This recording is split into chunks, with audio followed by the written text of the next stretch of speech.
It's 12:01. We have not much time, 90 minutes, get through quite a bit, but I'm sure that after 90 minutes, that's an optional thing, but we do want to kind of get through 12 entries into innovation. And so we have three panelists visiting us, and I'm Chris Stapleton, your MC. I have 40 years in experience doing most every form of media at every scale around the world. And so I'm particularly, this is my favorite section of innovation. And apparently it's a favorite of the people submitting because we have a large number of entries. So that's a great thing. And I look forward to it. And just as a footnote, innovation can happen in so many different ways, from the technology, from the business and the performance, the creativity, all these things. And so make sure you put forefront the whole innovative aspect. Why is it innovative? Because you don't have much time to do it. And then the panelists will be able to kind of help you with getting the most constructive feedback so you can carry farther some of your creative leaps and ideas. And so I'm going to share the screen. Now, before we get started, does anybody have any questions about today? 3, 2, 1. No, okay. So so let's start from the upper left-hand corner. And do we have someone here from the Ex Voto Neon Noir Neon Pagan Immersive Pop-Up Restaurant from SCAD? And just to jump in real fast, there was quite a few students who emailed me in the last hour, and I don't have a list of all, but many of them got last-minute meetings, and so they may or may not be here, but a lot of them are looking forward to the recording. So okay, even so if I'll they're just not zip here, through they here. will be I'll watching. give them a three-second moment to respond, or we'll move on to the next. So next we have Star Lounge by Macy's at from Georgia Tech. Do we have anyone from that group?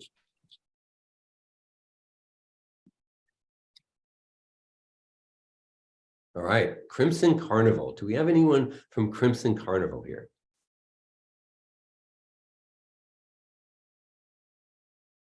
All right, do we have anybody from Pulsera Play? Hi, yeah, I'm here. All right, so we're going to go to that, and I'll give you, the 5 minutes. If you want less or more, you just get into your panelist time. So why don't you go ahead and kind of present it and tell me how much you want me to,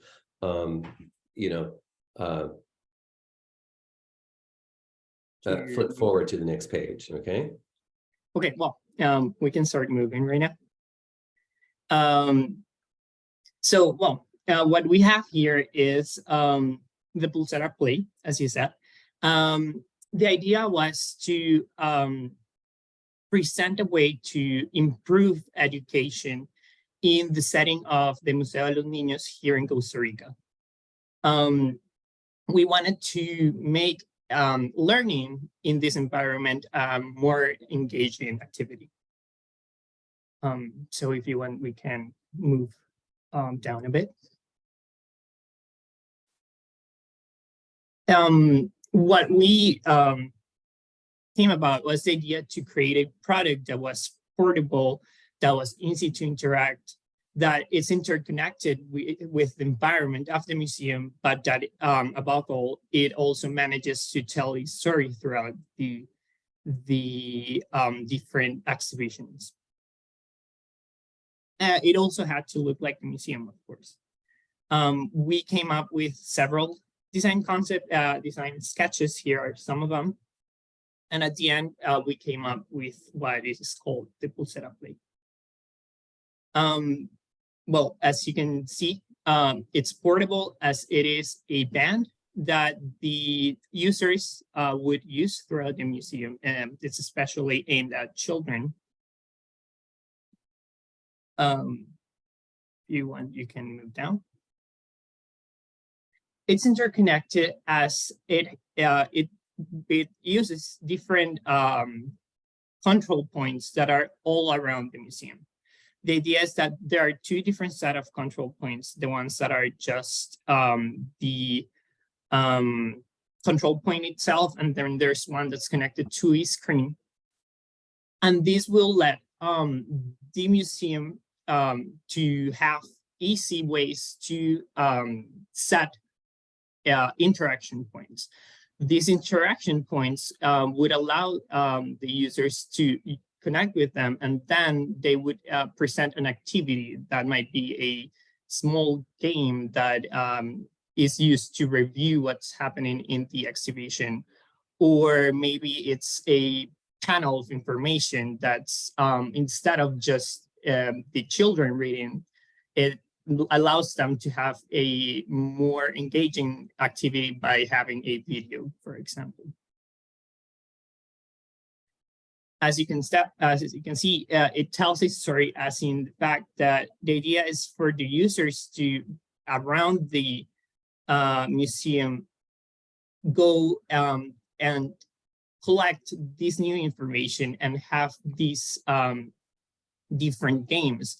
When they play the game, it basically progresses the advancement of the children around the museum, and it will allow them to gain new information about the game. It's easy to interact. As it was a game for children, it needed to be very straightforward. So we basically focus the interaction in two different set of interactions. The first one, and the main one, is a button at the very middle of the band. And the second one is through a motion sensor that would allow the users to just shake the band if the game told them to do so.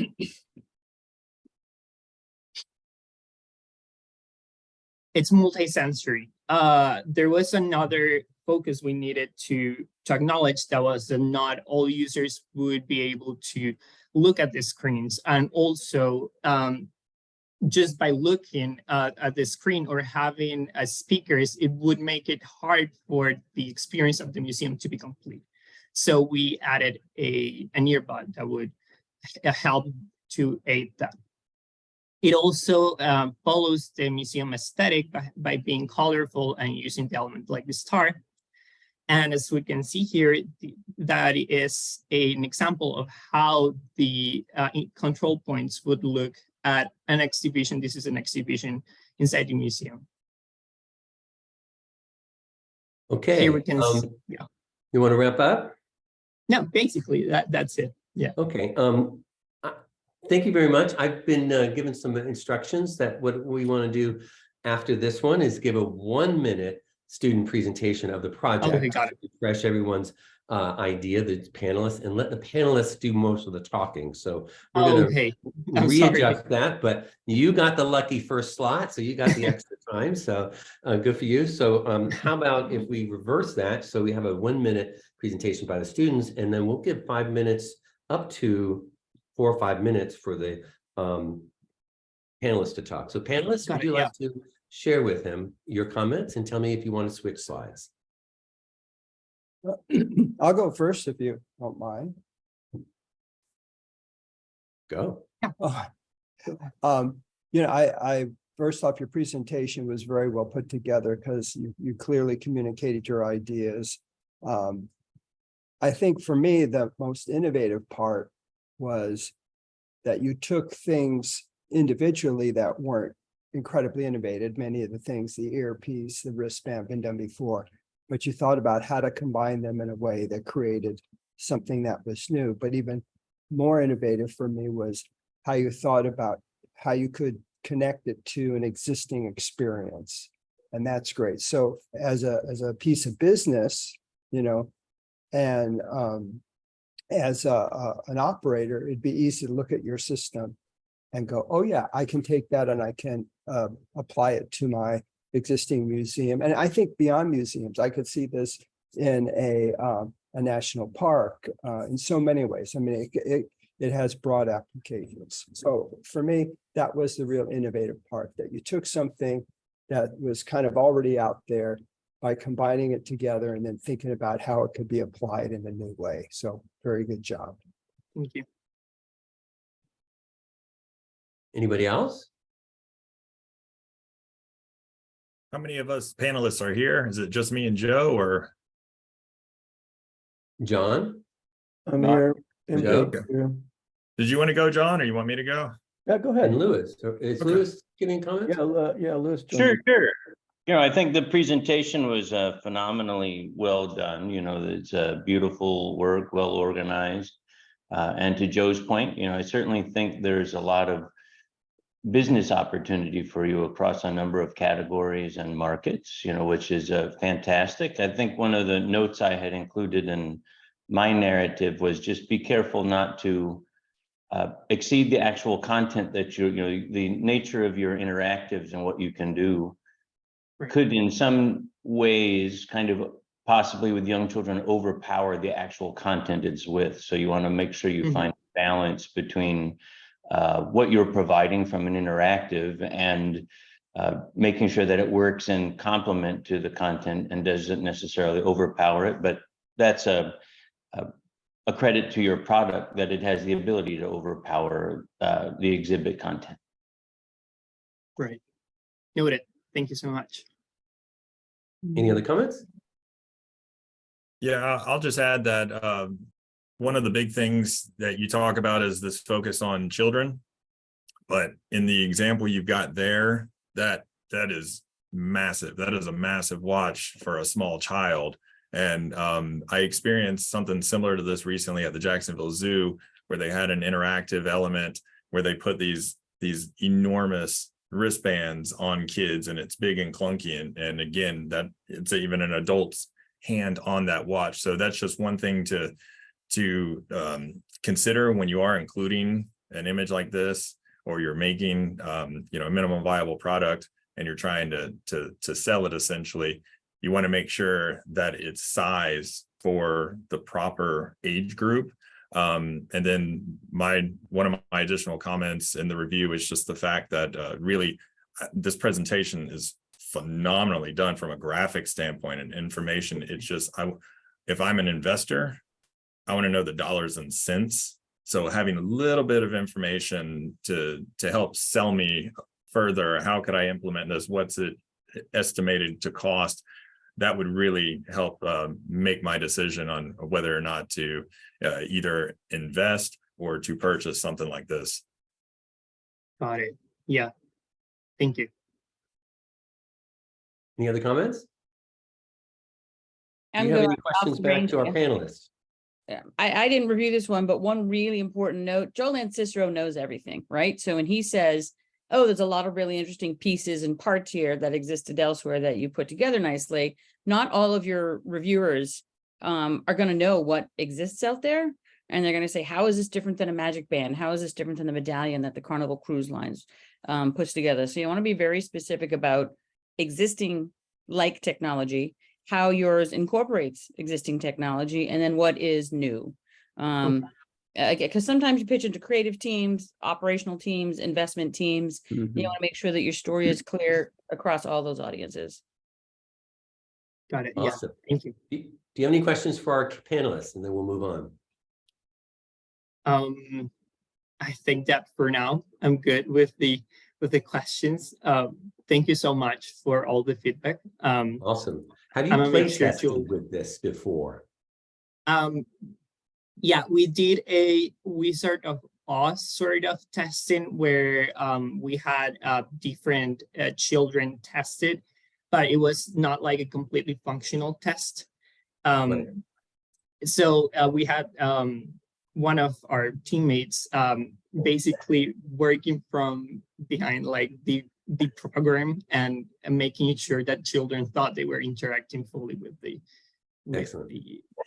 All right. Anyone from Magic Emotion? This is the person who got called in the meeting. And That's okay. We'll move I think on. it was Stacy. Well, the questions are actually in the chat, but I guess they could probably, the panelists could comment on it and then we could read the questions at the very start. So. I'm trying to get to the people who are here so that they Okay, have sure. feedback. Is that okay? Yeah, absolutely. Okay. So Susurrus Inc. Are they here? How about Time Odyssey? Marvin's Gold Rush?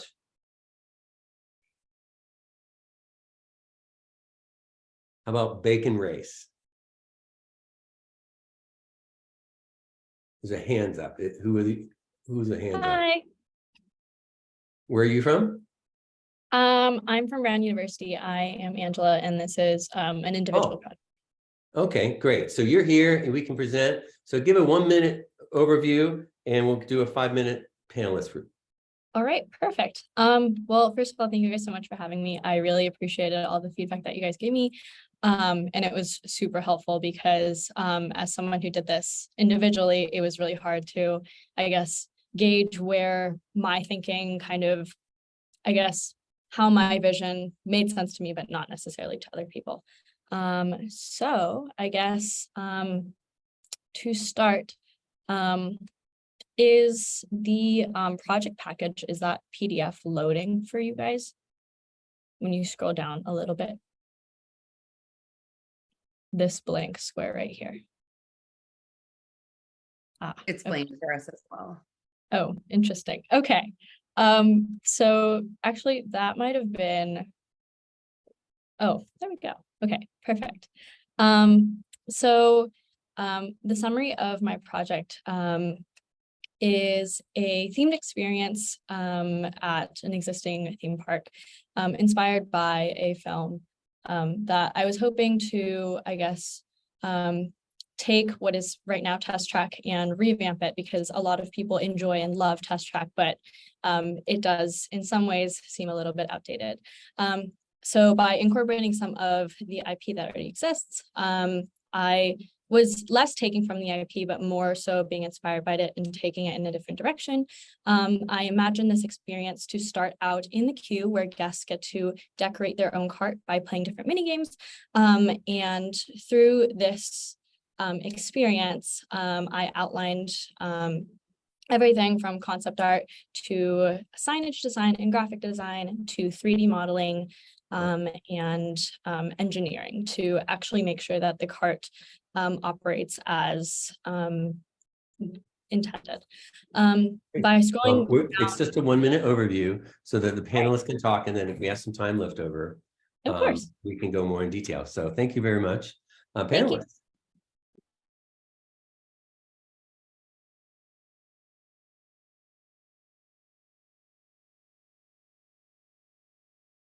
Do the panelists have any questions or comments? The work was beautiful and you did a lot of nice work, you know, developing everything, and the level of detail you took considerable elements to, like your engineering drawings and your CAD work was outstanding. I would just say that there were some things from a pitch perspective, if you were pitching this for a deliverable, that some of the experience or some of the operational components you would want to get up to the same level as your engineering documentation, so that it was easier to communicate what your vision was for the project. I mean, there's no doubt that you've thought it through at a great deal of depth, and that you've got a lot of, you know, content here that's phenomenally well done. Just from a pitch perspective, it's not entirely clear, you know, from the initial standpoint, what some of the things you're trying to communicate are. And, you know, as you develop your skills and what you're pitching in the future, you want to make sure kind of everything's at a consistent level. So if you were to bring some of that communication up to the same level as the engineering documentation that you've done, it would help to really communicate what you've done, because you've done a great job. Thank you. Yeah, I'll just add to that and say I felt the same way. You obviously put a lot of thought into this. There was a lot of great individual ideas, but the strength of the presentation lacked a hierarchy. When I set out to present an idea, you always go from general to specific, and making sure that the big idea is clearly communicated up front. That there's no doubt of what you're trying to tell the audience, you know, what this experience thinking. I would encourage you to really think about the guest experience. If you were a guest walking up to the front of the attraction, you know, what's the first thing I see? How do I want people to feel about this? You know, and make sure that's clearly communicated in your presentation. Because if people don't grasp the big idea up front, all the details don't mean a whole lot later on. Yeah, and to add on to that, in my comments, I just noted that to add on to what Louis and Joe already said, it just feels incomplete. The presentation feels incomplete. You've got these specific areas that you focus very tightly on, but then you leave a lot of things unanswered. The overall story arcs, how does the scenes change, things like that from a dark ride perspective, but also specifically one of the things that I really wanted you to answer was how the actual ride vehicles will be customizable for each guest. So especially when there are more than one guest inside the vehicle. So you mentioned that in your pitch, but then you don't provide how you're doing that. And so with Test Track, they've got it to where you create the individual vehicle and then you save it and then you get your individual points. But when you're talking about customizing a physical vehicle, how do you do that with multiple guests inside? And also just how do you do that? Is it LED panels? What is it? So it needs to be more fleshed out because that's a really innovative concept that I actually think you should continue pursuing. And to add on to that, kind of what MK said before, and I think is true for all of us here, as panelists and looking at the content.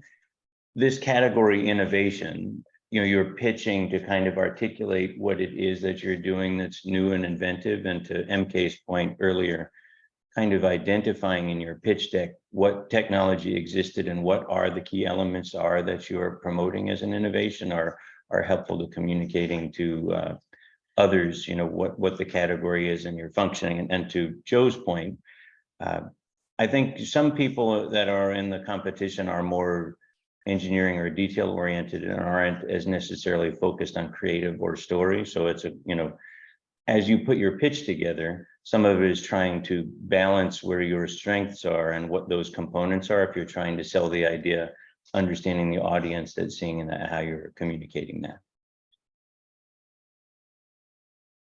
John Polk, do you have anything to say? You coming from Technifex, probably have a lot of, projects like this coming in.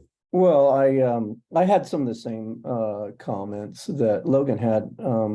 There was really great content in the presentation, and the idea is fun and individualized. But as a tech person, I'm like, how do we clean those vehicles and recycle them? And what's the THRC? And I got stuck down in the weeds about how is this actually practical in the real world. But like you say, like this screen right here, the graphics are great. Everything's well thought out about where you are and so forth. But yeah, the techie stuff stumped me a little bit. Well, as I always say, innovation starts with crazy talk. So if it's unexplainable, that just means something more curious has to be pulled out. So thank you all. We'll go to the next presentation. And I'm trying to maneuver these different windows and links together. So we're going to go to the next one on innovation,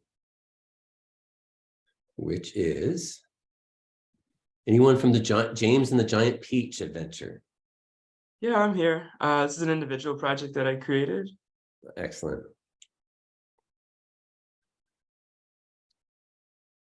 Awesome. So yeah, I'm Andrew. I just graduated from the University of Cincinnati, and this was my capstone project I was working on, creating a dark ride. If you go ahead and start scrolling down, I did a lot of research for one semester and to what can go into dark rides and how they operate, all different kinds of things, and then started asking people out there, guests that were coming. They didn't like Fast and Furious at Universal, so I decided to gut it, use that same layout, and replace it with a ride for James the Giant Peach. So I got the permission to use that story from the author's team, and then from there I started pulling the most important parts from that to allow guests to really feel the excitement that came from James, and then started creating a package of drawings, laying out the attraction, all different kinds of things.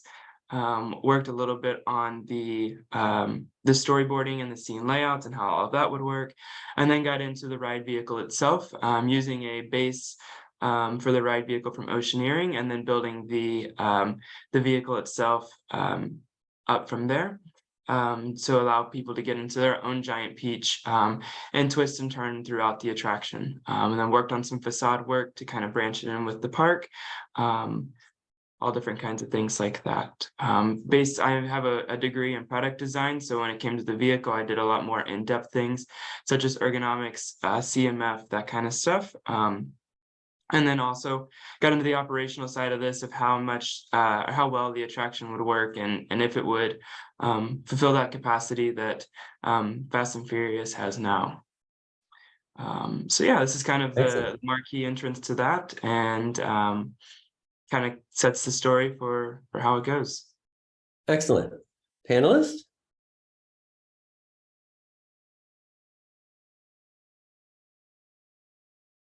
Okay, I guess I'll go first here.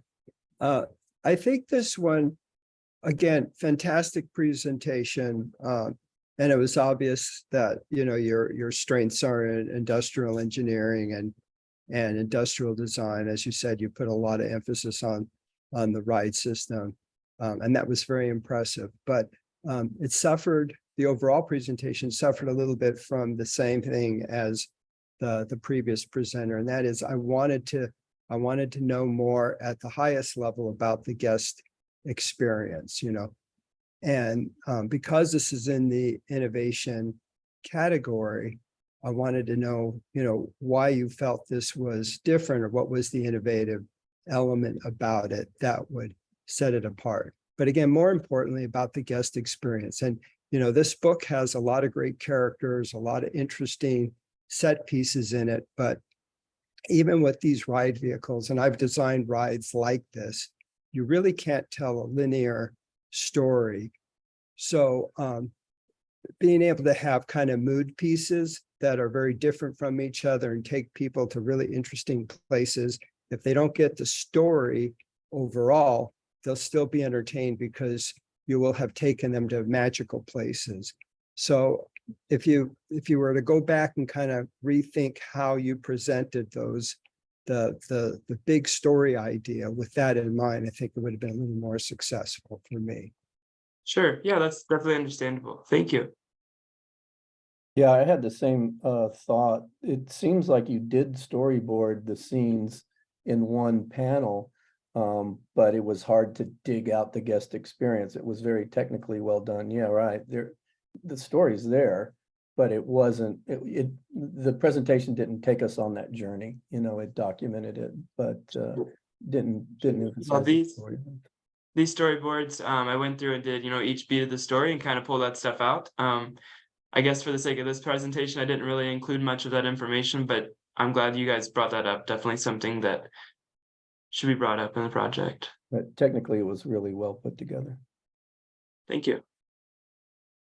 Yeah, it's a beautifully done presentation. I think, you know, you have some ways of a benefit in using an existing IP, which many of us read and have a connection to and are familiar with, but also then that's also a challenge that you have to deliver on what that perceived mental real estate that people have for that IP and articulating that is. And to, you know, Joe and John's comments, there comes an expectation when you think about using a story like this that people know that you have to deliver on. And also to Joe's point, I didn't understand what was the innovative element of this from a categorical perspective, you know, where you entered it.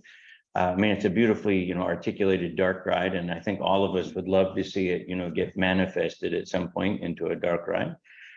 But it didn't really fit in this category. So unfortunately, I didn't score it as high as it could have been because of the category issue. I do, you know, think from a standpoint when you're articulating that message that you want to, where's my note? I want to make sure I convey this properly. Sorry. You did a great job with your operational information, but it wasn't from an experiential component fully understood or fleshed out. And I didn't understand the connection to Fast and the Furious. Like you dedicate some information to saying that it's a replacement for that, but I didn't understand necessarily what the foundation for that was, or that was now that you explain that as part of your capstone project, that maybe there was part of the assignment that said you were replacing an existing attraction that substantiates that, but upon reviewing this as a pitch deck or in a submission, I was unclear what the connection was. But thanks for the great work, very, very much appreciate it. Thank you. I appreciate it. Yeah, and I mean, Andrew, overall, I've seen a lot of dark ride pitch decks, and I mean, this thing is fantastic. This is just an all around fantastic presentation. The amount of thought that went into using this IP in a creative way is just so commendable. You did a great job on your research, not only on the IP, but also reaching out to different resources, applying everything you've learned through not only school, but your internships. It's really incredible. I agree with the panelists where I think the innovation category wasn't the best fit for it. I thought either the use of technology, rides, show systems, and vehicles, something along those lines would have been a better fit for this particular project, especially with the focus put on the vehicle as it was. But I mean, all in all, just a stellar presentation, and you should be really, really proud of it. Thank you. Appreciate it very much. Yeah, thank you, panelists. We're going to move on to the next one. But anyway, as far as innovation, sometimes you want to pull out that one specific thing that makes it the most, the best, the only, et cetera, that really pulls it out from all the other good work. You really want to accentuate that jewel in the crown, that is innovation. Definitely. So Thank you. So we'll go to the next one, Ferry Camp. Hi. All right. Thanks so much, y'all. So this is Ferry Camp, which is loading and is an innovative concept that brings themed entertainment design to the wilds in a novel hospitality camping concept. And within Ferry Camp, there's an option to do glamping, primitive camping, and also things like weddings and corporate events in a magical environment that enhances the already beautiful Smoky Mountains. And this is an individual project, so there's some stronger areas than others in the presentation. Essentially, there's 4 meditative experiences that folks can do at their own leisure and own timeline that fall along earth, fire, with water and air, which is the elemental symbols that fairies are believed to inhabit in some traditional folklore.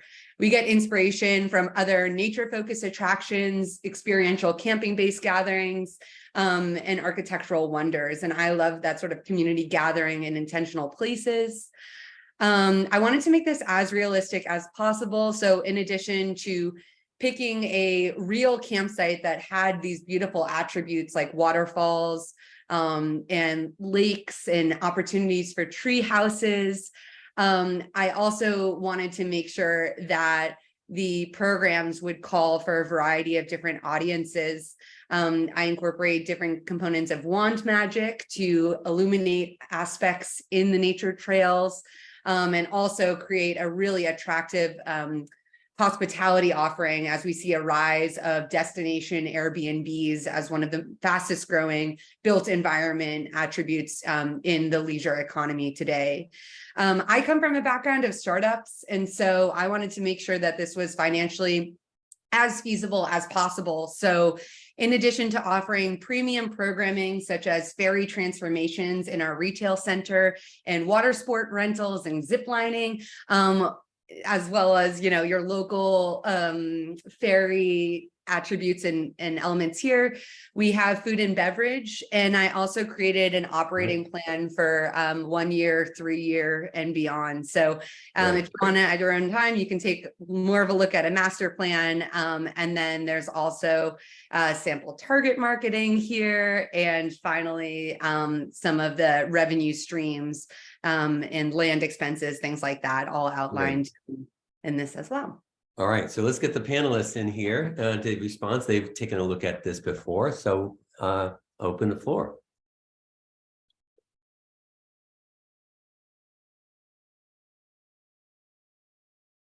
All right. Oh, well, you did an incredibly well articulated project. You know, it's professionally organized. I thought you did an outstanding analysis, although in some of the challenges in producing such a detailed analysis also then brings up other questions. You know, when you are looking at your numbers from an operational and revenue perspective, they're overly optimistic in some ways when we start to climb into that, or what your perspective is. So I think when you start to categorize and include that information, you want to double check or vet that, or produce necessarily, say, 3 categories of opportunity, kind of a regular operating, a plus where it's really an enhanced opportunity, and then a crash scenario, so that you're realistic with your potential investor. I thought that your approach was beautiful. I mean, there's missing elements here in the hospitality area, and the way you've approached it is very well balanced. I didn't necessarily understand, aside from the mixed use aspect of it as a hospitality project, and the use of the ferry component as a theme, I wasn't necessarily sure what the innovation was. And you've reassembled things in a mixed use concept, but there wasn't necessarily a technology or a component that stood out from an innovation perspective. I think it's a beautiful offering. The idea is brilliant and has a lot of potential and merit. The other thing I would say as a last note is, you know, the consistency of the visuals, or the inconsistency of the visuals, kind of takes away maybe from some of the pitch. I mean, I'm a huge fan of handwork, and seeing the artist's style. But if you're going to do that, that style should be through everything, or you need to kind of find a more consistent visual presentation across all of it, so that it feels like it's all at the same level. Either stylistically, it wants to be very raw, or you want everything to be that way, or you should have everything at the same level of polish. Thanks for all the work. It's a phenomenal presentation. Thank you. Thank you. That's great feedback. Yeah, I'll go next. I'll echo a few of the same things that Louis just said. Phenomenal presentation, a great amount of thought that went into it. I agree with Louis, the kind of consistency of your visual presentation could have improved it. Sometimes it becomes distracting. One of my main comments, though, was, and actually one of the things I disagree with Louis, and not disagree, but just my opinion, is that I did see the innovation in taking kind of theme park immersive storytelling elements and connecting it with a nature experience. And there's been some of that done, but not as deep and as thoughtful as you've done here. So that's a plus, but there's also an aspect I think you should consider too. I did a lot of work on the Disney cruise ships, and we had to think a lot about our audience, and that there were a lot of people that were there that might like Disney theme parks, but might not like cruising, or that like cruising, but didn't want the theme park aspect of it. And really thinking about your audience is important, I think, in a project like this, where there may be people that love the great outdoors and really want that to be kind of a pristine experience on its own. And by adding too much or forcing too much of this other more theme park like stuff on it, kind of could be at odds with what they like. And that's not to say the two can't exist. It's just, I think you should think more, maybe there's isolated experiences just for kids or for people that want more of this, you know, how you can modulate the experience so that everybody who comes here, depending on their level of interest in whether it's nature or these more magical things, will get something out of it. But overall, very, very well done. Thank you. And this might be the time where we mention where the feedback that you're getting on these projects is usually what, 1 to 200 people do on a project, right? Like there's one show writer, there's one engineer. And so the feedback isn't necessarily that you should have done this, is that in a complete fleshed out presentation, these are the sorts of things that would be covered. And one thing that would make feedback super easy is, what unique lens are you looking at? Sally here, for example, has a very unique work and undergraduate history that's very different than other folks. All we know is that you're from SCAD. And there's a certain expectation when we see SCAD on a project. So like right in the intro, if you want to say, here's who I am and here's the lens I come from, then you sort of get credit for that angle instead of us saying, why are these visuals so different? And why are some hand generated and some AI generated? You don't want us distracted by that. You want us celebrating the unique lens you bring to this. Thank Yeah, you. and my comments were really just, I loved how your presentation covers everything. It's got, well, almost everything, but it's got, you know, so much packed into a very, very in-depth presentation. And as everybody's already touched on, and really the big thing for me, as also everybody's touched on, were just the visuals. I had such a hard time getting past the visuals, that for taking something like this to potential investors, that's really where that was the biggest downfall to the entire presentation for me. And that's, you know, I'm not saying anything negative about you as an artist. I'm just saying from the standpoint of a unique presentation that's, as has been mentioned, uniform, and you just want it to be as beautiful as possible and as clean, as refined as possible, and everything consistent, and it just lacked that. So that's really, really where improve that, and this will be a really phenomenal deck. Got it. Well, Thank that brings up a question though, Logan. I mean, Yeah. I mean, if the artist style is like Paul Klee or like Grandma Moses, I mean, those are accepted styles. They're more raw. Mhm. But I guess part of the question is, do you believe the investor community responds to that? You know, or are they expecting a certain kind of polished artwork? I mean, I think, Yeah, if the whole presentation is in the that kind of naive, beautiful, childlike style that you're trying to communicate the essence of the project, then I think it fits. I think the question here is like, it varies a bit, but you know, I think there is a probably larger philosophical conversation to have about, do you think that investors would respond to this, or they would respond negatively to it from that, you know, from that aspect? And I mean, Joe, I'm sure has an opinion on it too. I mean, I think we're all used to kind of what owners ask us for these days is a 3D model, and they have this impression of an architectural rendering of what these Right. people are looking for. But Yeah. me as a fine artist, outside of what we do, think that there's more latitude for a more creative interpretation of that. And it's interesting, we're seeing a push for that in film now, that people are starting to move away from the 3D rendering, and like Spider-Man and Teenage Mutant Ninja Turtles, that this, even though it's AI generated to a degree now or modified, that this more painterly kinetic look is kind of making a return. Maybe there's a move away from some of that kind of finished look now, or room for something else. Yeah, and Louis, I'm not in any way, again, sort of trying to comment on the fact that they're bad. I'm not saying they're bad illustrations or that they don't work. I think it's the inconsistency, and also I think this style reads better if this was a children's environment. I think it, as far as just the style, simplicity, the colors, all about it reads to me more as if I'm pitching this deck as this is the next design for a future camp redesign for this retail space, or this new presentation, versus more of an adult leaning. But if you could go with family, it's family, Peppa Pig style, family friendly, all ages. But again, if we're going with a more adult oriented meditation retreat, I don't know if it communicates that to me, if that makes sense. yeah, I understand what you're saying, and I agree. I mean, look, I'm with Louis. I mean, I'm the champion of hand drawn, more art leaning kind of stuff. But I think in the end, the style has to support the idea.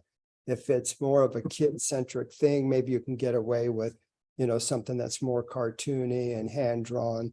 If it's something that's more adult, and also in terms of, you know, the audience that you're communicating to, you know, and that needs to understand more about it, then it should be a more highly polished, almost, you know, CG, AI looking thing. So I think it gets back to, you know, what best suits the idea and the subject matter and communicates the most clearly. And so if you come at it from that aspect, then it can be, you know, a more simplistic hand-drawn thing versus something that's a little more highly rendered.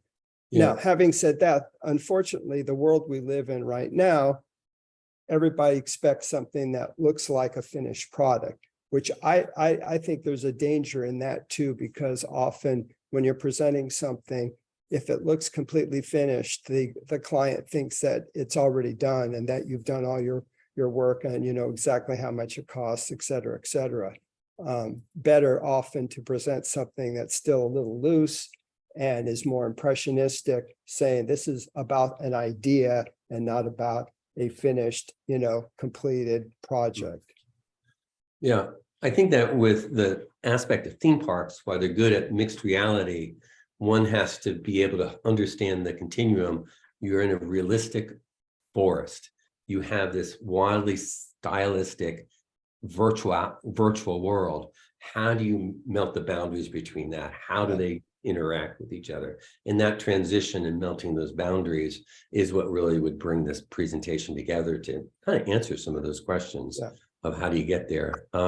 We're going to go on to the just to make sure we cover everyone who's here, and then Nate mentioned that we want to cover people who aren't here just so that's on the recording. So has there anybody been here on the innovation side, like for instance here, Happily Ever After Revenge, to do that one? Is anyone here from here? Hi, yeah, I'm here. Okay, so let's go to that one, and those are the people present, and then we'll go back to the presentations that weren't. Right now it's 12:48. Nate, how are we doing as far as time goes? We're a little bit behind, but I think we're making up ground, so that's good. I'm glad people let's didn't just show keep up. plowing on. Yeah. All righty, great. So take 1 minute kind of elevator pitch, and then we'll get to the panelists, and then we'll follow up with some questions. Awesome. So my name is Eleni Trapp. This was an individual project, and today I am here to tell you a little story about heartbreak, not kind of run-of-the-mill heartbreak stuff that you get over really quickly. I'm talking about the kind of heartbreak that sits for a long time and festers, and your friends are like, why can't you just get over it? Why can't you just move on? But you just can't, because you know that you were wronged. So where do you go when you're dealing with heartbreak that you just can't get over? You come here, where we're Happily Ever After Revenge. Here is a unique rage room and spa experience where guests are invited to indulge in their emotions however they see fit. They are welcome to rage away in the revenge room, smash things, break things, really work through those negative emotions. But then we, of course, want them to be leaving feeling better about themselves, feeling more ready to take on the world. So they're going to indulge in some sweet treats and then come up to Spill the Tea Spa, where they'll be able to connect with other people who are maybe going through a similar heartbreak and also experience the luxury of a high-end spa, get some treatments, feel all the relaxation, and then leave the experience feeling more ready to take on the world and hopefully a little bit brighter and better about themselves. So the next time you're feeling brokenhearted, don't get sad, get mad, and come here, where we're Happily Ever After Revenge. Awesome. Panelists.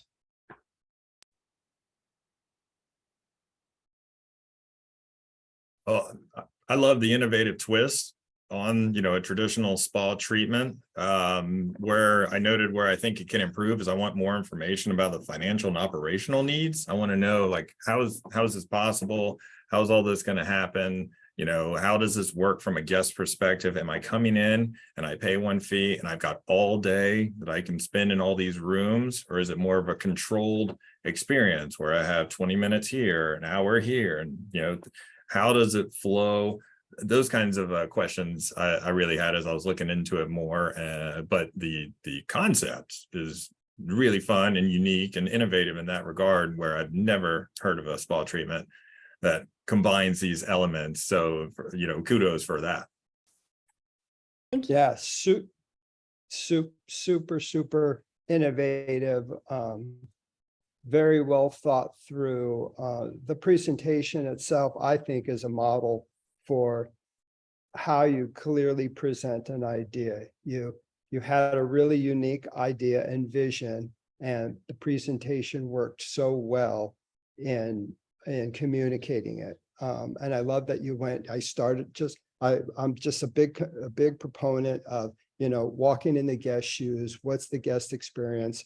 I love that we start out front, we walk in, you tell us, we get the overview of the land, and then we get into the specifics of what's going to happen through the experience.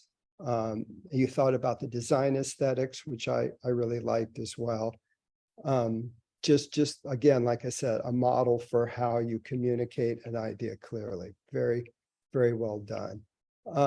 I didn't think about the business aspects of it because I got so lost in your visual presentation and just in the uniqueness of the idea.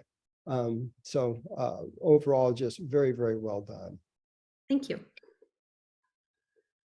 I thought it was really powerful from a branding perspective, like even beyond the experience, you have a really significant opportunity to launch this as a brand overall that I think it's missing in the market. And of all the presentations, I really saw this as a unique business opportunity, both from a brand, category, and also kind of the ability to integrate this in other cities. You've really looked at a demographic or an area that's missing an opportunity that's underrepresented, which is powerful from an investment and development standpoint. I did have some questions from your vision for the project. You've focused in your imagery and your content on a particular demographic of individual women at the moment who are upset. How would you see this working? Would you mix different nights, for example? Some night could be guys, some night could be non-heterosexual, some could be non-binary.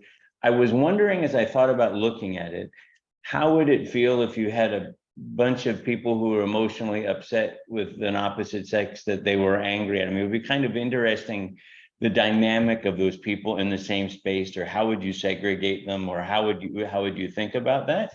I mean, it could be really cool. I mean, they could hook up and have a blast and it would be awesome, or it would be not good. I mean, it was interesting to think about the emotionally charged nature of the individuals. Like, this could be, a whole business model, like people catering to bridesmaids parties. These would be like divorce parties. I mean, it could be a lot of fun. There's a huge business opportunity, but it was also interesting as I contemplated, what's it like when you get all of these different people in a space together? How will they cohabitate, or how would you organize that? Or something for you to think about as you launch the brand and connect with different entities, and how you do that. But great job. I think it's really, you have a huge brand opportunity here. Thank you very much.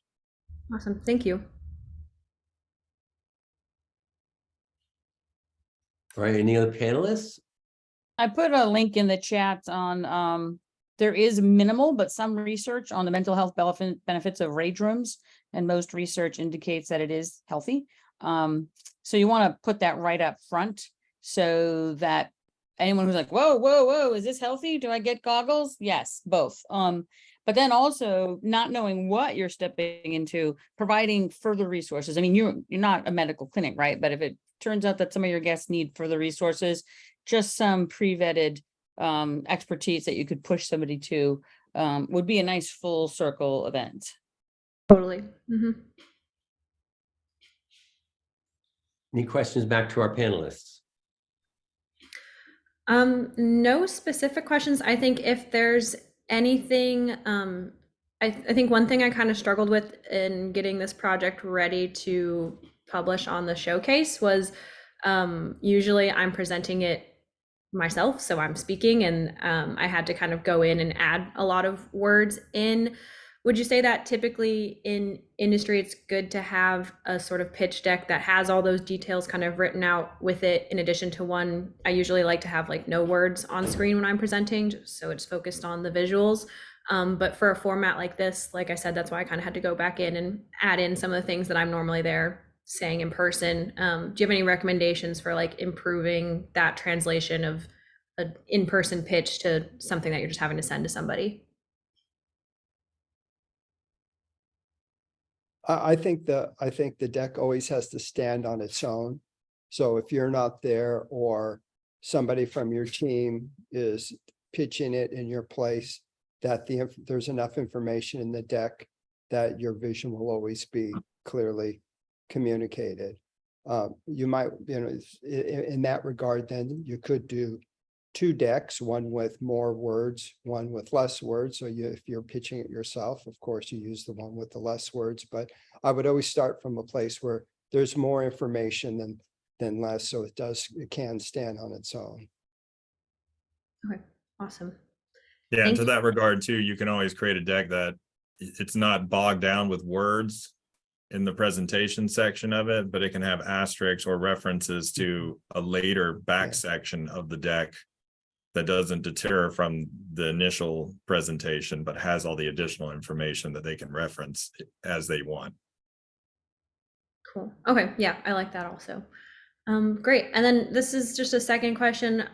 You probably can't answer it right this second, but I would just be definitely interested in hearing from anyone what kind of potential avenues you guys would say for like next steps for a project like this. That's definitely something that I'm still actively like researching, and I know a lot of questions around the financials, which was outside the scope for this project when I was in school this past semester, but it's something I've been looking into over summer as I've had a little bit more free time. So I would love any professional advice on, how I might start getting this ready to actually like show to investors, or what kind of additional research steps would need to be taken to get it ready for that point. So that's it. I'd be happy to talk about that at any point that you want to talk about. I mean, I think there's obviously from a pitch deck standpoint, if you're looking for capital investors, it's going to be structured one way versus if you wanted to kind of bootstrap the ability to open a facility or partner with someone to kind of, do proof of concept.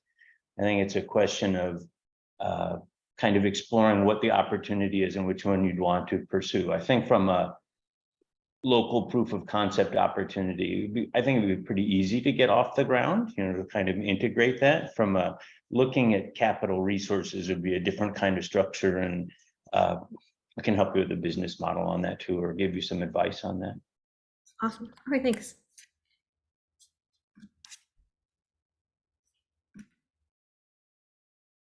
To the Okay. schools that are out there, just out of curiosity, how many themed entertainment programs actually teach people how to cost estimate and budget? That's a great question. SCAD has a whole business area, and we have a show producer track, and we have one show producer going through a lot of the entrepreneurial classes with theme design. And so it really depends on each individual track. Yeah, I can tell you it's rare. There's, I think, 7 programs I know of that offer degrees in theme entertainment, 5 from the creative lens, 2 from the technical, and there's many, many more, dozens, if not over 100, that offer minors, tracks, or focus areas. But I don't know that we'd ask an accountant, how's your engineering, or that we'd ask an engineer, how's your accounting? So it's not. So if there's somebody at SCAD who's taken advantage of that, that is a unicorn. It is not usually the norm that they are fully versed in budgeting, scheduling, contracts, partnering with vendors, and things like that. Maybe we should collaborate with D School in Stanford and see if we can't do some startup mock-ups and minimally viable products. It'd be fun. We've Yeah, opened submissions to innovative the method. Theme Entertainment Academic Society, and that would be a great lecture, Professor Stapleton. Awesome. Could you help me out with that?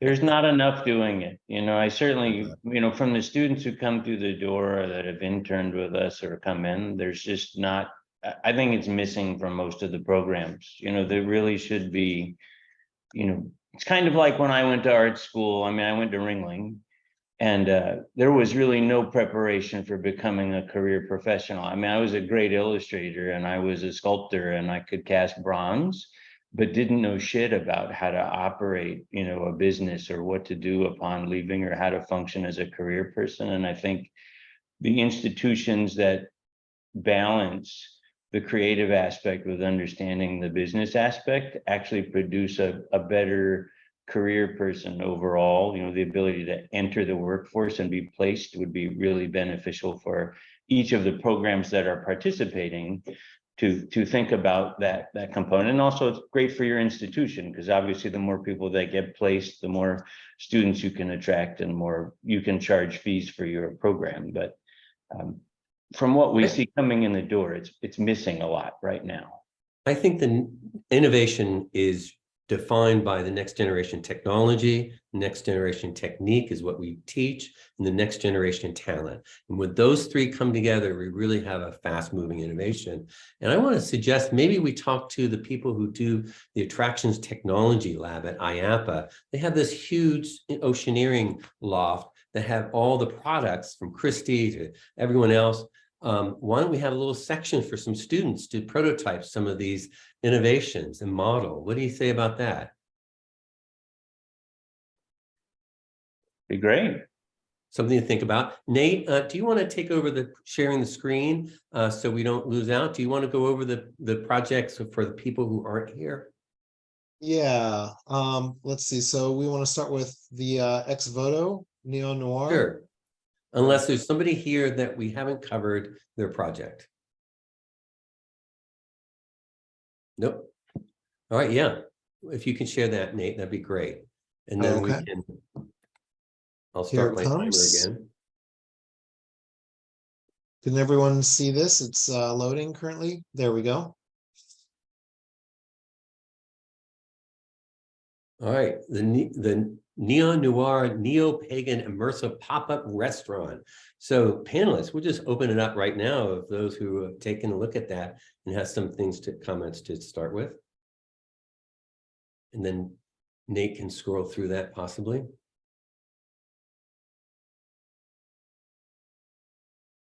Ignoring the ads onto the right.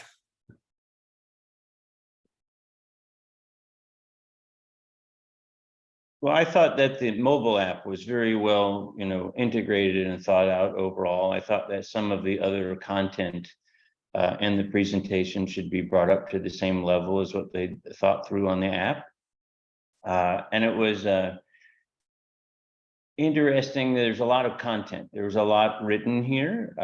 I think from a pitch standpoint, it would be helpful if they could simplify that to a degree so that it were easier to understand. But that there was definitely a lot of really interesting ideas and some cool concepts to integrate.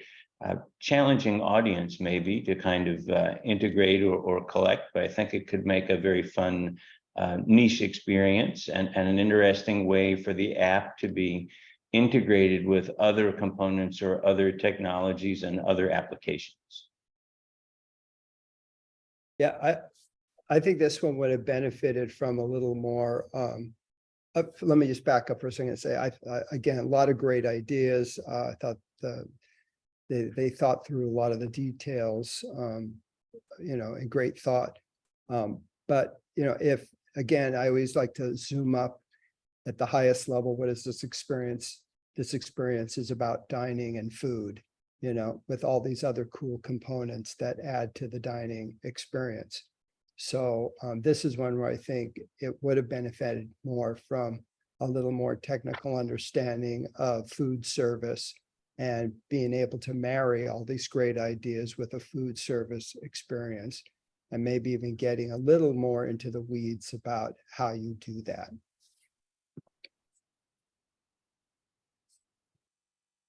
Yeah, I totally agree. I mean, it's one of those things where it's a lot of information and a lot of reading, which when you're presenting to most investors, they don't want to see all of this up front as far as the reading aspect of it. There's a lot in the storytelling that could have been done more with just a more efficient pace to the deck. Mm-hmm. We jump right into the app and then we're jumping right in. It's like tech. But like Joe said, I want more. Just give me the story. Give me just the broad scale pitch and guest experience without going too much into the details too soon. Because even little things like the modularity of the booths, that's really cool. That's great. But when you're in the middle of telling me about the guest experience and then you take this long break to go into these really minute details, it sort of breaks up the overall experience and gets a little hard to get back on track sometimes. So I agree with that. It just needs to have more of a upfront, this is it, this is the experience. Now let's go into the details.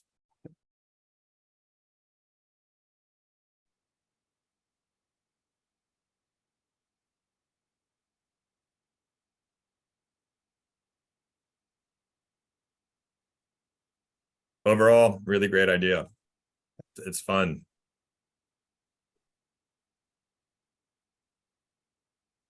I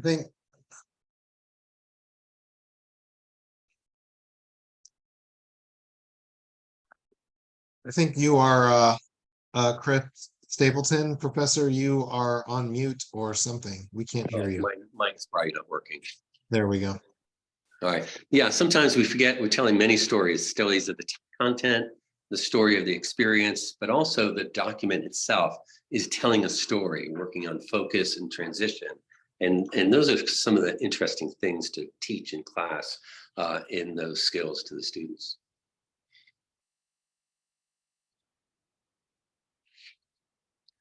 So Nate, do we have the next project that we want to review?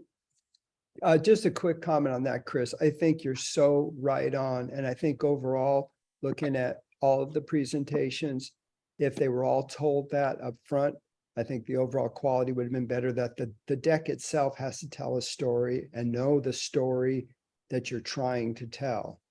Because I think in so many cases, they immediately get lost in a detail or get lost in their particular area of interest. And they have to be able, and in most cases, the deck has to work, at the highest level just to sell the big idea. So that should be carved in stone, what you just said. Awesome. So any comments on the Star Lounge as Nathan scrolls through this project from Georgia Tech for Macy's? I think for me, which I left in one of my comments, is I thought that some of the most innovative elements and explanations were buried in very, very small images in this deck. So it was hard to get a lot of the information out of it. And it's an overload of information, lots of data and research, which is great. But again, like Joe was just talking about, what's the story? Sell me first and then go into all the details. And so it's very clear. It's like a very in-depth school project, not necessarily something designed to go to an actual investor at this stage. Well, it's interesting because go ahead, Jeff. No, I agree. Yeah, just way too much information, and it needed, for me, I wanted to see more real design. There were a lot of ideas, and if they could have taken a few of those ideas, again, zooming them up to the high level of what is it that I'm trying to communicate here, and actually put a little more design against it, it could have benefited. Because I agree, there was a lot of great thought in here, but a lot of it just got lost in the noise of being too much information. I think it's interesting that they've met with Macy. I managed to meet one of the creators at WXO where I spoke last month, and they've actually met with Macy's and are working on a proof of concept of this, which is fascinating. I think one of the key points, besides what you two gentlemen have mentioned, was I thought there was an interesting, from us as a mentor standpoint, as people who've made mistakes in our career. And I know I did this when I was young. There's a lot of emphasis on one individual. Now, I don't know if this was a group project, because I get the impression there are a number of people involved. But there's a lot of focus on one particular individual who obviously had an instrumental role in the project. I think it's important, a mistake we make early on, even though you are trying to show your work and advertise your capabilities about what you're doing so you can get credit for your work and move forward in your career. It's also a very important difference between I and we when we work in a team like format. And then it's very important, especially like this is a piece of promotional content that's put out into the world, you want to use we. I mean, nobody pointed that out to me until somebody said it to me once in my career early on. And I was mortified to realize that I had said I too many times. It was not intentional in any way, but that we is really important to use in a teamwork setting, even if you're performing a certain number of functions. And I think for one of the participants here, it's a good message to advance their career in the future, to kind of think about how that is formulated and articulated.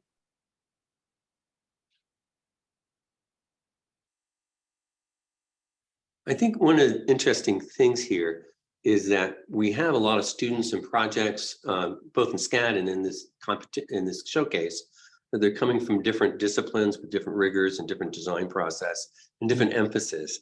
One of the things that would be nice to talk through is how to bring all those diverse disciplines and how to best work with interweaving some of those rigors and conventions and emphasis. Whether it's from industrial design or from art and design or storytelling, filmmaking, spatial computing, whatever, and how to find a common denominator with some of those. In game development too. We're getting to that with SCAD, moving the themed entertainment into the School of Creative Technologies. And hopefully it's a bridge to all the different schools, but we're already starting to see, how do we mediate some of those different expectations and practices. So Nate, how about the next presentation we haven't included yet? Nate has been so helpful in taking over the scrolling because my laptop kind of went out of power. So this is correct, right? I just want to make sure I don't do the same one twice or skip one. Yeah. So we haven't done this one.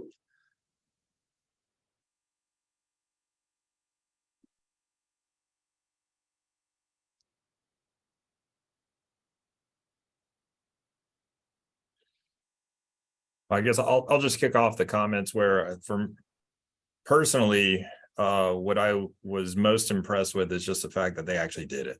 Like, this is the only thing that's not just concepts. This is, even if it's a minimum viable product, it's still, they did it. They accomplished this from every phase, start to finish. And that is extremely commendable and difficult. And so kudos to their entire team for pulling it off.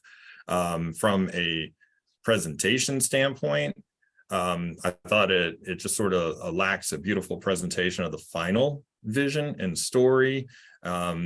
Also, it goes back to, this is an innovation category. So really, what is the innovation? What's the one thing we should really be focusing on from an innovation standpoint, other than just a creative new haunted attraction? That again just goes back to almost all of the decks, where what's the singular innovation, or what are the aspects that you really want us to focus on that scream, this is innovative, and don't get lost in all the other details. Yeah, for me, I think the strongest aspect of this was showing the team dynamic and getting back on it. It's interesting what Lewis was just talking about, how that these guys are learning early on that it is about the we, and that the presentation, and especially the little video that they did, really showed that these guys were working as a team and understood the individual strengths of each of the people involved in it. So I found that the most commendable piece of it. But I also agree that I don't know if this was in the right category. It's a haunted maze. But again, I applaud them too. They did it. They actually did it, and they showed how they did it. And again, the most important thing for me was the teamwork aspect. And I share that. I thought it was an outstanding example of teamwork, and the process. They really showed the process that they went through. Kind of learning, improving, scaling. There was a sense here that really communicates to other students and to other projects the iterative nature of what we do, and how a project evolves from the beginning, to kind of what it becomes, and all the curveballs that you face on the development of a project from concept to completion. and that they had the, they were in the trench together. They had the fortitude to work as a team to get through that, to get it open, to learn from it. And then essentially, the way it ends to me is kind of a happy story that, they're building a platform to continue this onward. So there's really a sense of where is this going to go in the future with what they're doing. And from an innovative standpoint, I agree with both of you that it didn't, there was nothing that was articulated other than I thought their methodology, because they went very commando, like they were kind of trying to engineer and figure things out on the fly, just like when we were younger, like there's no answer for something, but they just started building it and doing it. And I really appreciated that they just jumped in and were kind of commando figuring out how they were going to make the puppet move or whatever. And it was, I really enjoyed that aspect of it. Yeah, If I can jump in, really kind of putting some focus on that process, and doing some process books are really valuable in that design kind of presentation, not just finished product. yeah. What I was going to say is, I spent a lot of time working for art and design at Universal Studios. So I did a lot of these layouts for haunted attractions. And the one thing that really jumped out on me, first of all, it was good that you thought about back of house, because where actors go, scare actors, that's an important thing. So you've got that settled, which I'm glad you included that. But the one thing, when you're going through one of these houses, it's an important thing to disorient someone, so that the house should never be north, south, east, west. So you can say, okay, I took a right turn and now a left turn and now a right turn, and I kind of know where I am at all times. The idea is you want to take enough curvilinear or angled, angle every room so that after 2 or 3 turns, no one knows where they're going, or no one knows where they are in this space. And the idea is that there's a guy named Christian Mukunda who wrote a book on what he called cognitive mapping, and it gives you a sense of ease when you're in a space. For example, if you're in a shopping mall and you're between Macy's and Nordstrom, you always know where you are, even though you may not know where you are in that store particularly. That gives you a sense of ease because you know where you are in that mall. But in a haunted house, you actually want to do the opposite and make sure that they don't know where they are. So 90-degree corners are to be avoided whenever possible if you can. It just helps the experience, I think.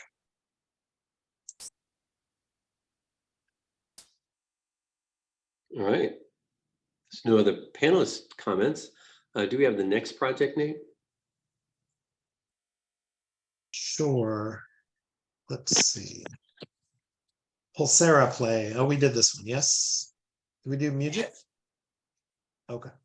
We did or did not? We didn't, right? We did the Pulsera play. Yes, it's a Yeah. Mugga. Mudget we didn't do. Yeah. Sorry, I cannot say it.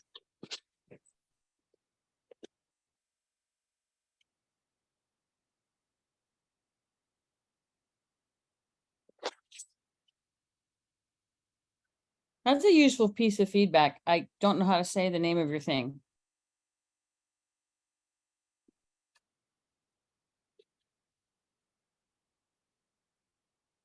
I think they're No, going this for is a music. project that's coming from someone who needed assistive technology and has invented and innovated, designed some technology for, which is interesting.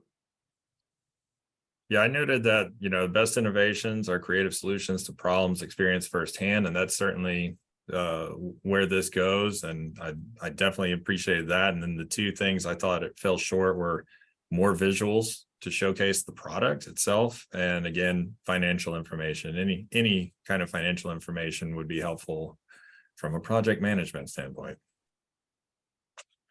I thought the concept was really interesting, and I'd like to learn more about it. The presentation narrative was really strong and interesting, but from a visual standpoint, you didn't really see the device and application being utilized. I mean, I think particularly because this was a person who had an experience that they were designing this to improve the quality of their life and others, seeing how they utilized it, applied it, and what that outcome was would be really powerful and meaningful. And I felt that opportunity was missed in the presentation. And I think it seems like a very viable invention. If we can show the proof of concept in its application, there's a strong business model and application for this.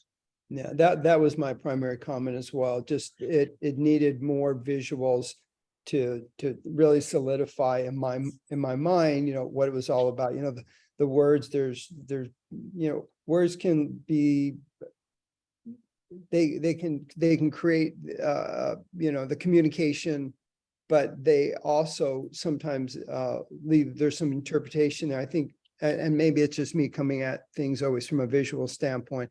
I think that, you know, it's that old picture is worth 1,000 words. You know, when you put it there and there, it tells the story right there. And then the words should be there to support it. So yeah, just a little stronger emphasis on, you know, fleshing out some of this concept with more visuals would have really helped. Yeah, and just one quick comment too, even the very first image that is showed looks a little out of focus. Just see, like,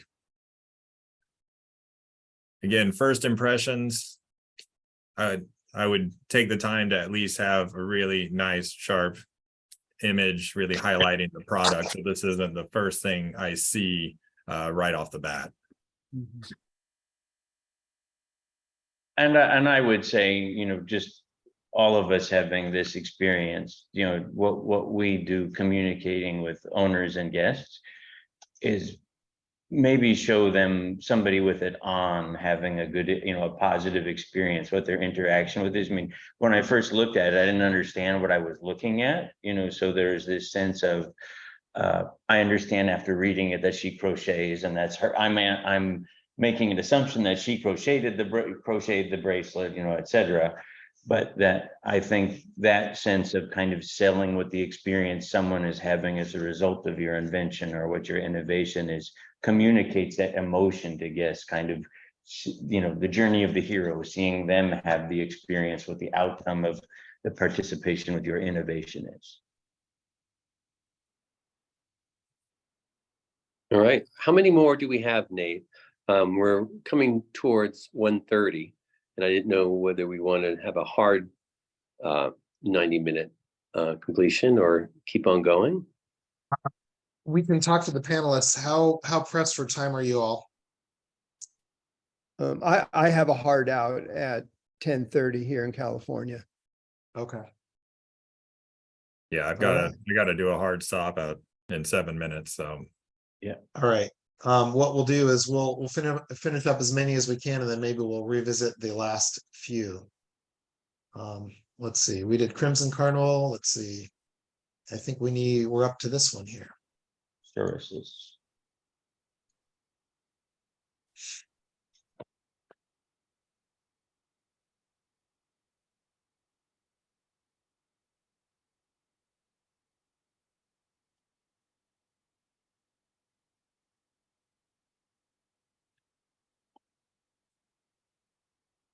So my main comment with this one really was just that, again, it's the overall visuals in the presentation that I felt did not properly sell the idea. So my recommendation would be to go back, make new visuals to better represent the story being told.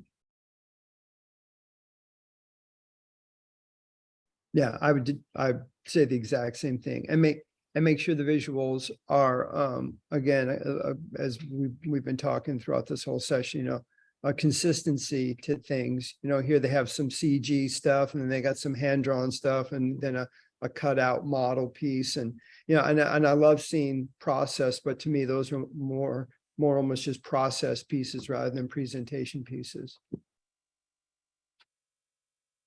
Agreed.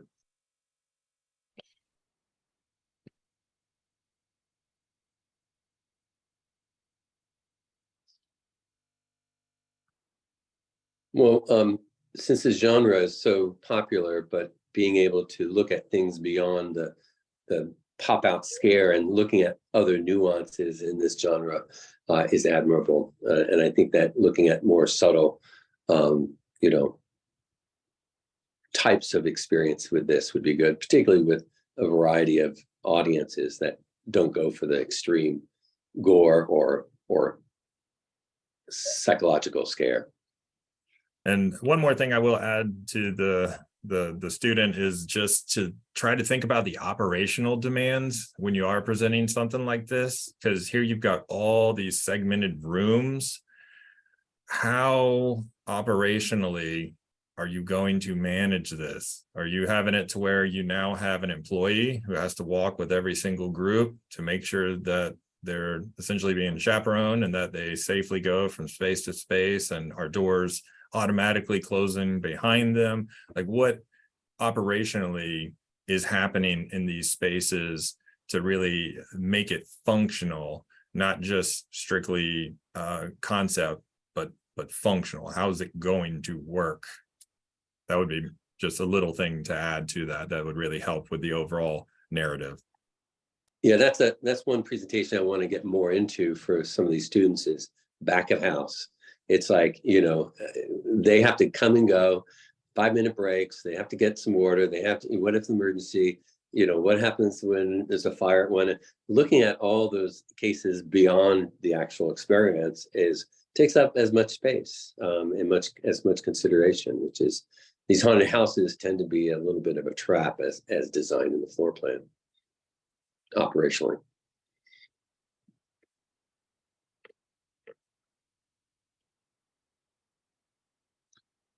Okay, do we have time for one more? And then what we can do is we can pick these up at a later date in terms of actually, is this the last one? Maybe we have 2 left. The Gold Rush And Time Odyssey, right? Marvin and Time Odyssey, yeah. Yeah, okay.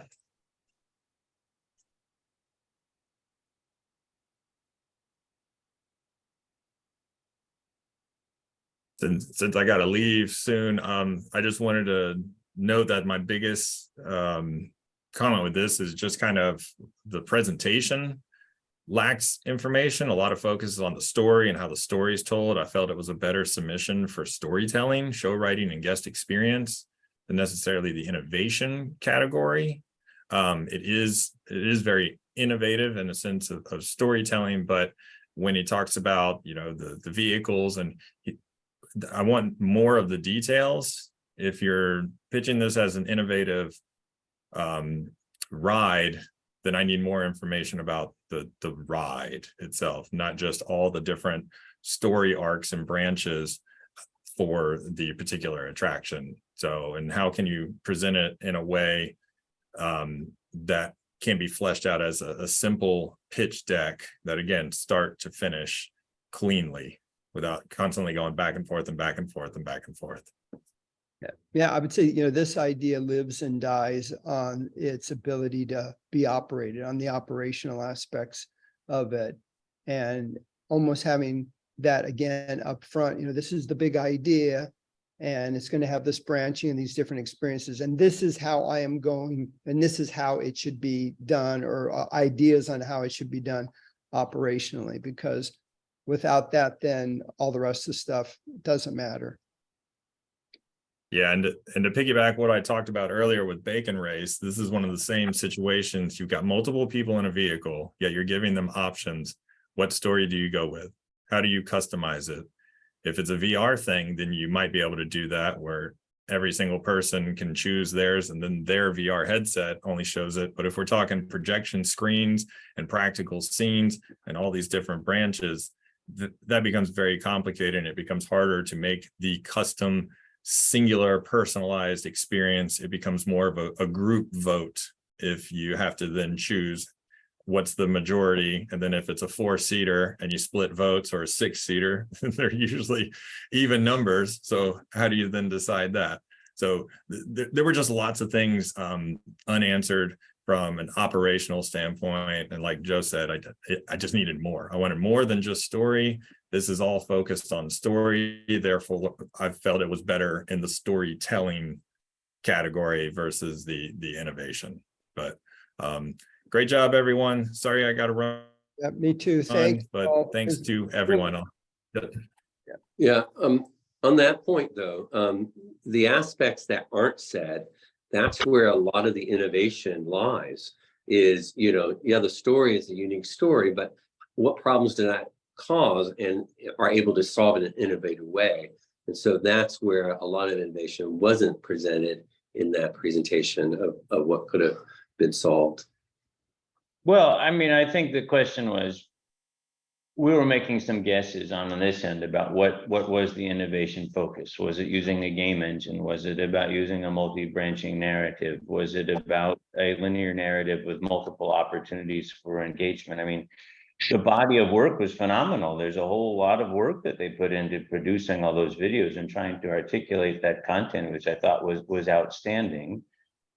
It was a question of, to the point of comparing to the other presentations, they were very clear about their story. They communicated it well, but the function of how you interacted with the story was not as refined as the others, and how that, what they were presenting as their innovation was a bit unclear. But I thought the body of work was fantastic. It was really well executed. And from a story standpoint, from the big idea, you understood what it was, and they took you through an actual application of what they were trying to communicate, which I thought was powerful. But understanding its application or through their ride system was missing from the presentation, and the innovation and how it's communicated in the category was a bit unclear.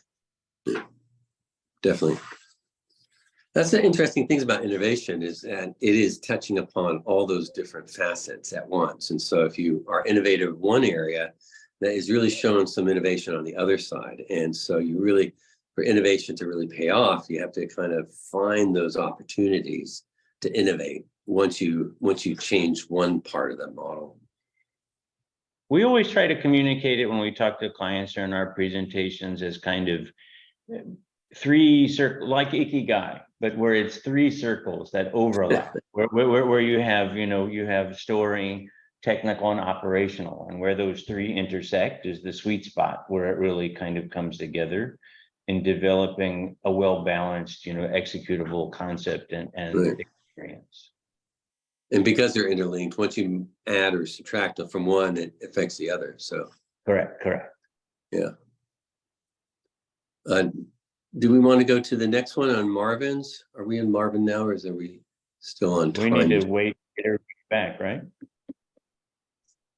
Yeah, I think what we could do is, because there's just one left, right? Yeah, let's do that. And What we'll do is we'll do this, but then we'll invite the panelists back at a different time, because we're now missing 3 out of 4, and I don't think it's fair to Marvin's, the School of Mines kids, that we love Lewis, but we want everyone to, or them to get the full experience of feedback. So we'll probably invite them back to a different session and allow them to comment, because Ryan Harmon couldn't make it either.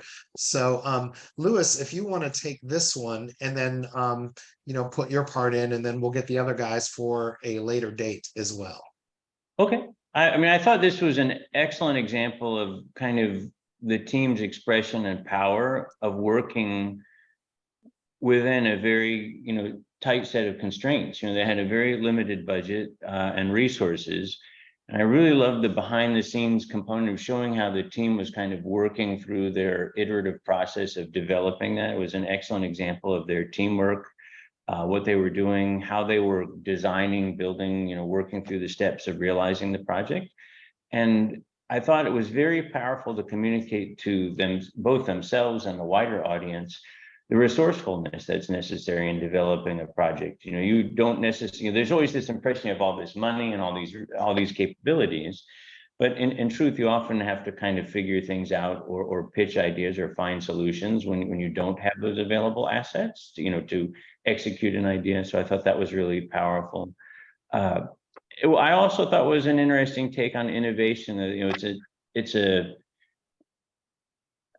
While it was an escape room, it wasn't really a specific technology that was particularly innovative. It was really, to me, the spirit of the team and creative problem solving that felt innovative, to how they were, again, kind of commandoing through these different components to make the interactives or the components that they were doing. So it was really a huge exercise in creative problem solving, which I think I'd like to see more students do, this kind of application of kind of really having to go through a creative problem solving component, not just making a concept up and writing it out and making a pitch deck. But this was really an application of kind of them having to figure it out on the fly, which I thought was the truest sense of what innovation is in many ways. You know, they were really being innovative in their application and their intent. So thank you very much. Having an ability to have a place to practice what one teaches in these experience design is very important, particularly in these details and iteration of practical kind of prototyping. We need more of that, which is fun to see in this presentation.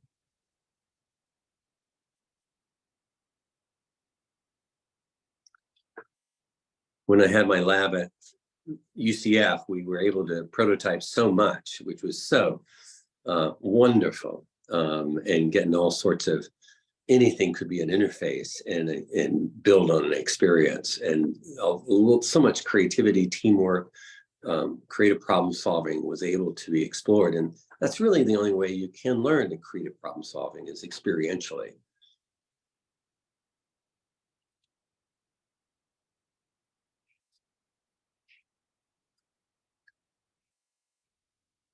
Any other comments?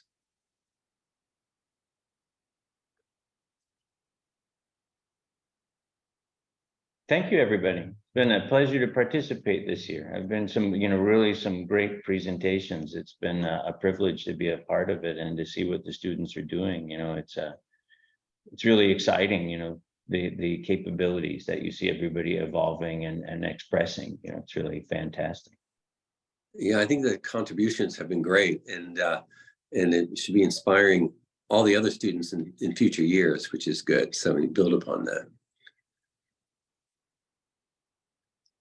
Absolutely. And like I said, we still have 3 sessions to go. What we'll do is we'll probably pick the smallest session and invite the panelists back to talk about Marvin's Gold Rush, just to be fair to them. And Okay. maybe we will get Ryan Harmon as well, which would be wonderful. And John Polk, who also had to go. So. All right. Thank you everyone for listening today, and we hope you had a really good experience with the Themed Attraction Student Showcase. Again, feel free to reach out to any of the panelists if you have any questions, comments, just extra feedback or anything at all. They're there to help you. Thanks very much. Have a great day. See you later, guys.